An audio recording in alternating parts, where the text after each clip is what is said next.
Hello and welcome into this week's Diecast review right here on Racing News Now. As always, I'm your host Garth Al, and thank you once again for joining me today. If this is your first time catching an RNN video, consider going down below to hit that subscribe button and ring the bell for notifications so you don't miss a thing going forward from RNN. On today's Diecast review, you know what it is. It's a week late because Lionel took a bit longer than, I don't know. I don't want to say longer than expected because it was, they kind of announced this late and it was expected that this was going to be later than the other Kentucky raced versions, but it just came out a week late for us to get it correctly in chronological order. It is Christopher Bell's Xfinity Series Kentucky winning car from July. And take a look at the production sticker here, 505 of these cars made. You see a render of the car here on the front and the typical stuff all around the box here. Xfinity race schedule from 2018 on the back. All right, so let's take a look at what comes in the box. Normal stuff, Xfinity Series race winner sticker, bag of red, white, and blue confetti, and the race winner card. Christopher Bell, Allsco 300 winner, July 13th, 2018, third Xfinity Series victory. And we will flip it over on the back here. Bell comes from behind for Kentucky win. You can pause to read that if you want to. All right, so let's take a look at the car. It is a good looking one. I will definitely say that. I'm trying to get the hood popped here before I put it out on camera, and it is not really wanting to budge here. There we go. So we finally got the hood popped here. Had to find something to poke in there from the bottom. It did not want to come open from the top. So good looking car here. It's the kind of a reverse black Rheem scheme that he was using for, I think it was just for the night races last year. I'm not 100% sure. But it is I really like this scheme. I like this better than the normal white scheme that he had. Under the hood, Toyota Let's Go places. Engine detail here, not a lot there to speak of in these Xfinity cars. And the finish on this car is kind of interesting. I don't know that I have any other cars with a finish like this, and I don't really know what I would call it, but I really do like it. It's not a flat finish. There is something here, but it's not quite the normal clear coat finish that you get on most cars. I don't know what I would call this. If anybody else has this car and you know what this finish is, let me know, because this is different. This is something different. This is not the normal finish, and it's not a flat finish. So I don't know exactly what you would call this, but on the nose here, Toyota Camry 20, Joe Gibbs Racing. The normal Camry nose here. Rheem on the hood. A couple pieces of confetti, not very many, but there are a few on the car here. Bell and Xfinity across the banner on the front windshield. 20 and Rheem.com across the roof. Bell on the back window. It's DIN number 382. More confetti here on the back. On the deck lid, the new degree of comfort.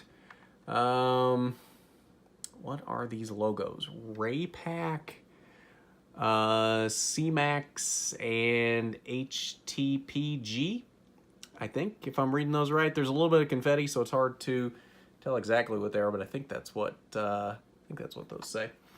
So down the driver's side here, contingency sponsors, hard plastic window net that we have become accustomed to on these Xfinity cars. C-Bell on the name rail, 2 winners stickers.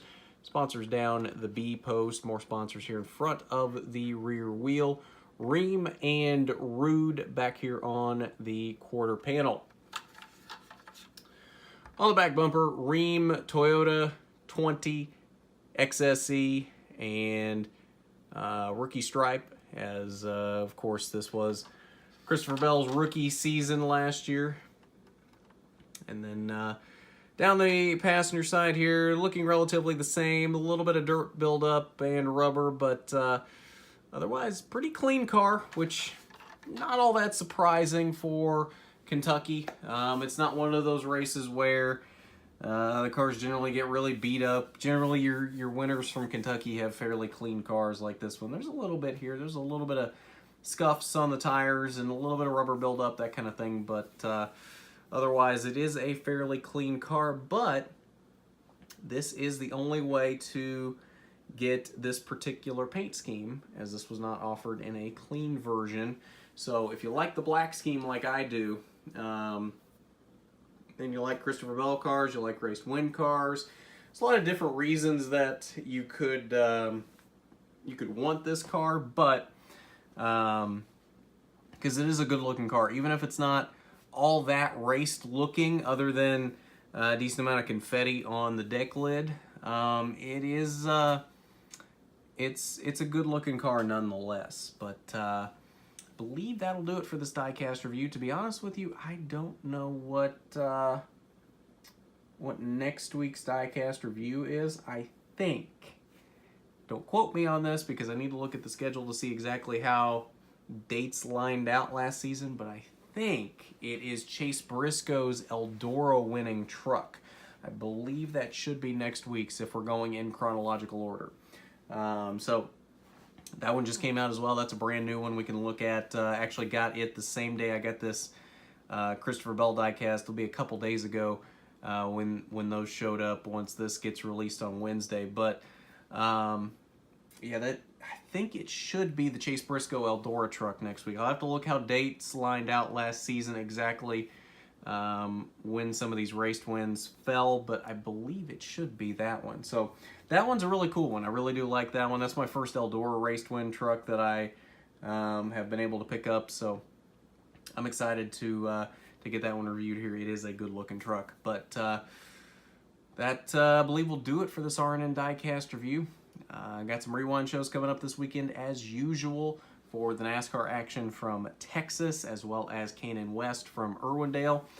And then we got all kinds of other stuff that we'll be talking about on pole position on Monday as usual. So got lots of stuff coming up this weekend. Then we're only a couple weeks out from our next race that we will be live at. That is the ARCA Menard Series. I still catch myself on that every once in a while, almost calling it the ARCA Racing Series. The ARCA Menard Series, they'll have their third race of the season at Salem here in a couple weeks.